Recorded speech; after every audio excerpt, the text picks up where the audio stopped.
They want you to know that there is a great benefits of taking fourth year.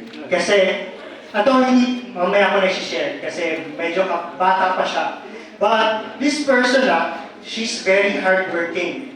In terms of, she's a vendor of merienda, palamig, kakanin, and nag-network na siya because, Riway is already, Riway is a networking po. Alam niyo po bang networking ang Riway? Yes. Ayun.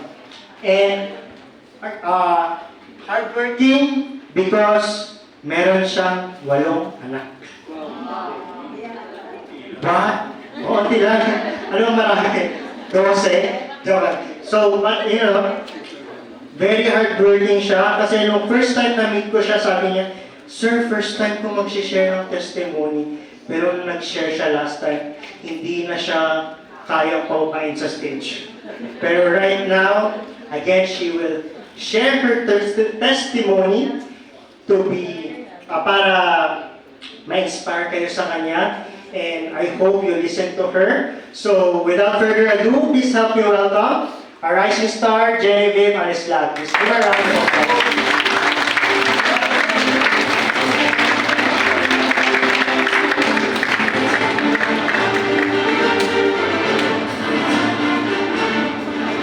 Thank you, Sir Trix. Good evening, everyone. Good evening. Magandang gabi at sa Bisaya, maayong gabi kaninyong tanan. Marami ditong mga Cebuano. Yes. Opo. Ako po pala si Genevieve, taga General Trias, Cavite. May 8 anak sa 2 naging asawa. Opo. Kasi napalo ko kasi ako last 2010. Then, nakapag-asawa pa ako uli ng 2012. Kasi kung wala po akong family dito sa Cavite, tumawag po sa akin yung tiyuhin ko hanggang maaari daw kung mayroon daw interesado. Mag-asawa na lang daw po ako para magkaroon akong ng katuwang. Opo. Umpisahan ko na po. Last November 2025, November 26, in-invite po ako, November 26, 2025, in-invite po ako ng aking isang kaibigan ng mga dati kong classmates sa mga networking company.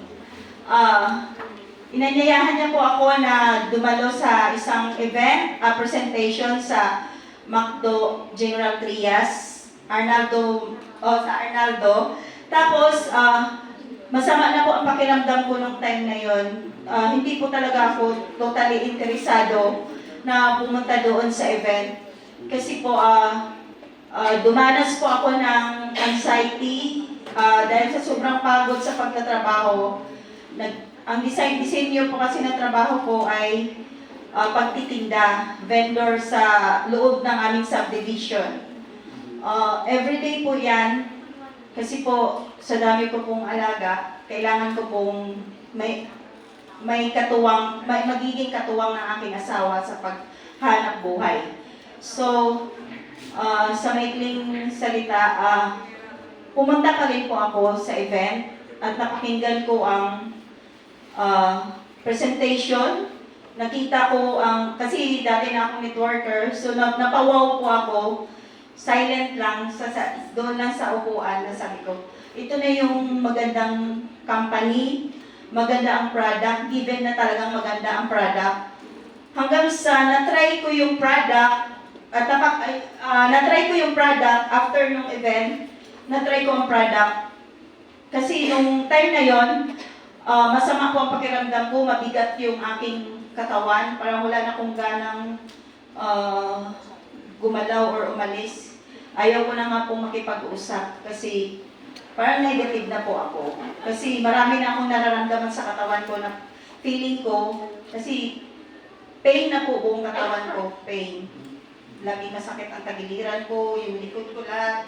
Dahil po siguro sa stress at saka sa sobrang pagod. Hanggang sa na-try ko si product, to make the story short, na-try ko si product, 1 capsule, parang feeling ko po, magic siya na dumako sa katawan ko. Opo. Parang siyang magic kasi parang maraming gumagalaw sa katawan ko, pero nakaramdam ako ng parang gusto akong patulugin, tapos gusto akong papahingahin, tapos naramdaman ko na after 1 day, nakainom lang pa ako ng isa.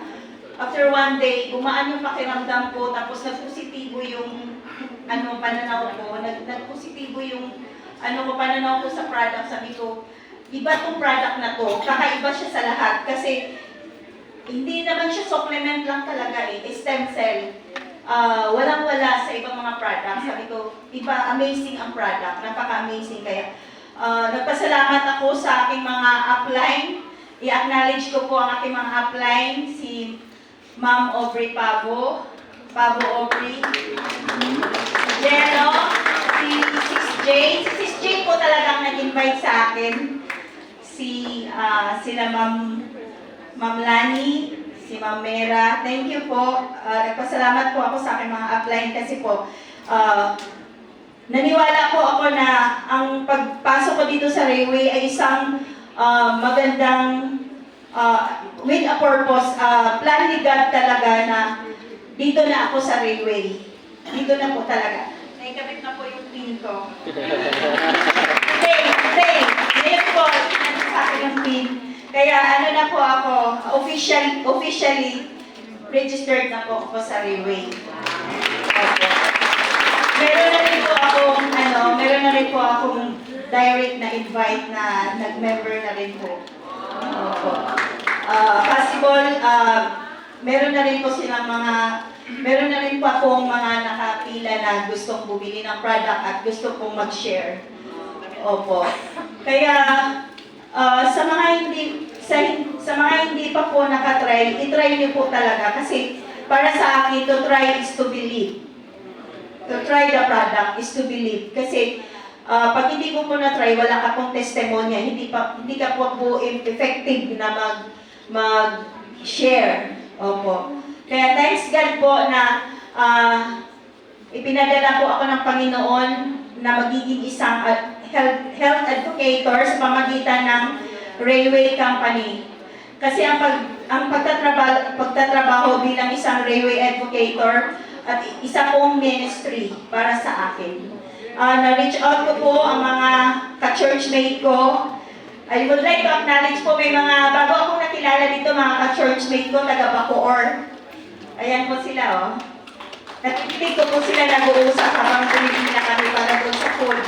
Kaya sabi ko, may mga Seventh-day Adventist pala dito mga brethren. Kaya isang napakalaking opportunity para sa akin na mabilong ako bilang isang worker or advocator ng railway. Isa din po sa isi-share ko sa inyo, nung na-try ko si product, ang aking pong pamilya ay naipatry ko rin po sa kanila, pakonti-konti nga lang po yung ininom nila. Yung anak ko na mahina siya sa school, mahina yung kanyang sa reading, ngayon po natuto na po siyang magbasa. Opo, nandaya po sa Pure Care Placenta. Tapos meron din po akong apo na madali siya magkaroon ng sipon, ubo, lagnat. Na ipinatak ko lang po sa dila niya, 3 capsule lang po yun. Ngayon po, hindi na po siya naging ubuhin. Tapos, mas lalo pa pong puminis yung kutis niya. Mas madali pala po mag-absorb ang stem cell pagka-baby pa. Mas lalo silang pagagandahin ng skin nila. At saka, lalo tumaas yung immune system nila. Matibay. Tapos po, nagkaroon na rin po ako ng mga testimonya sa mga nabintahan ko ng product na hindi pa naman po sila pumasok dito, nag-register, pero coming na rin po silang mag-register. Pinatikim ko rin po kasi sila doon sa una kong purchase. Pinatikim ko rin po sila. Isa sa naging testimony, yung babae siya, tagaroon din po sa loob ng aming subdivision. Nung una niyang nainom ang product, kinabukasan, pumupo siya ng halos hindi matake yung amoy. Umaalingaw sa buong kabahayan. Oo. Tapos, dalawa po sila. Napatay din po yung isa pa lang. Napatay, 3 days daw siya kung nanghina muna, tapos nilabas yung lahat ng mga ano niya. Sabi ko, good news po yan. Kung hindi po yung lumabas, sigurado na sa hospital po kayo. Mas grabe pa po ang, mas mahal pa po ang gagastusin niyo. Kaya po, napakaganda po ng product natin. Given na po yan. Tapos, nabuksan po uli ang opportunity para sa akin kahit na ako po ay 49 years old na. Hindi po hadlang pala ang yung nagka-middle age, yung nag-iedad ka na, hindi siya hadlang para tumigil ka sa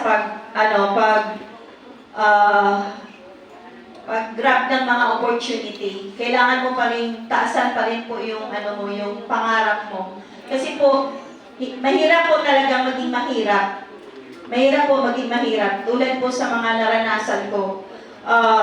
Nandoon po yung, maririnig mo yung mga panlalait ng ibang tao sa'yo, na sabihin nila, dami ko na daw pinasok na mga networking company pero hindi daw ako nag-improve. Kaya ginawa ko po yung challenge sa sarili ko na ito na ang Rayway, kailangan ko na itong trabahuin.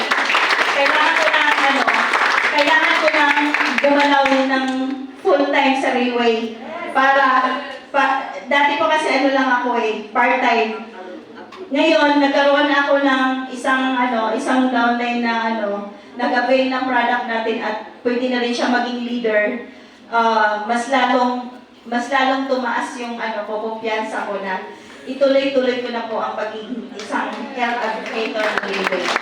At marami pa po mga kapatiran na na-share ko na sa kanila. Waiting na lang po sila para ihanda ang kanilang budget, para ilaan, para magiging malusog din po sila at ma-share din po nila sa kanilang family. Kasi hindi ko po pa nabanggit, ako po ay, anong oras na ba? Sige, tuloy pa. Kasi nung last time kong pag-testimony dito ay nung July 9, saglit lang po, mga 7 minutes po lang po ata ako nag-talk. Sabi ko nga 2 minutes lang, bibilisan ko. Sabi nung apply ko si Jane, sabi niya, the floor is yours. The floor is yours, kaya gawin mo ng 30 minutes. Oo, tapos, isa po sa nagiging challenge sa akin na gawin talaga to si Rayway, dahil meron po kasi akong 3 anak na PWD, person with disability. Hindi ko po alam kung saan nila nakuha yung hirap sila maglakad. Tapos may isa din akong anak na may mental health problem. Yun nga po yung napakinggan ko kanina yung sinabi ni Sir Mon. Totoo talaga na ito na talaga ang stem cell ang magiging way para matulungan ang mga anak ko. Kaya, by the grace of God, tulungan ako ng Panginoon.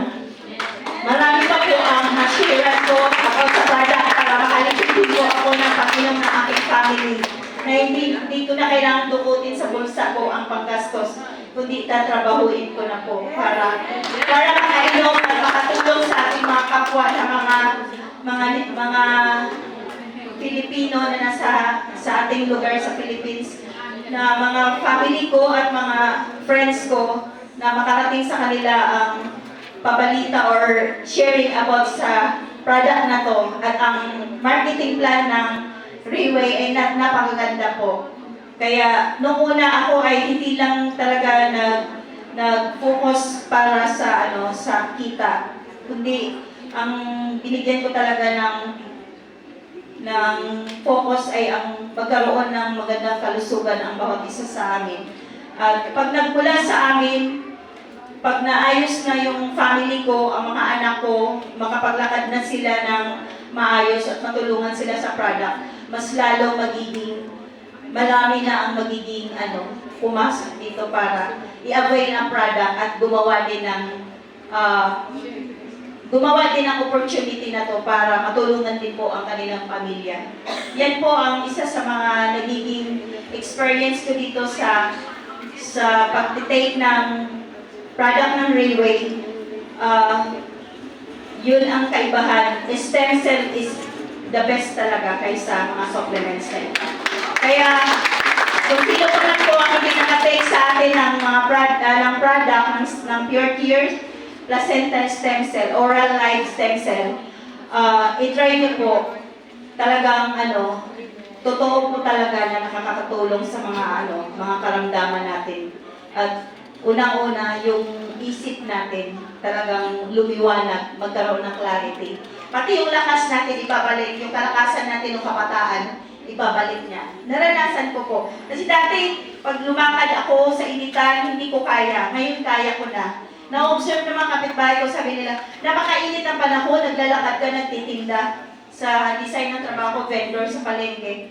Napakainit, hindi ka nagpapayong, nakasombrero ka lang, hindi ka ba nahihilo? Nawala po lahat yun, sakit sa ulo, pag nahihilo ko, yung hilo ko, yung pagiging mahiluhin ko, sakit sa ulo, at saka yung mata ko parang nahuhulog, tapos yung shoulder ko laging mabigat, masakit. Yan po ay nawawala. Pati yung pangkikirot ng mga talampakan ko dahil sa sobrang lakad, yan po ay nawala lahat. Hindi pa nga po naubos yung 6 months therapy. 1 bottle pa lang po. Marami na po na itulong.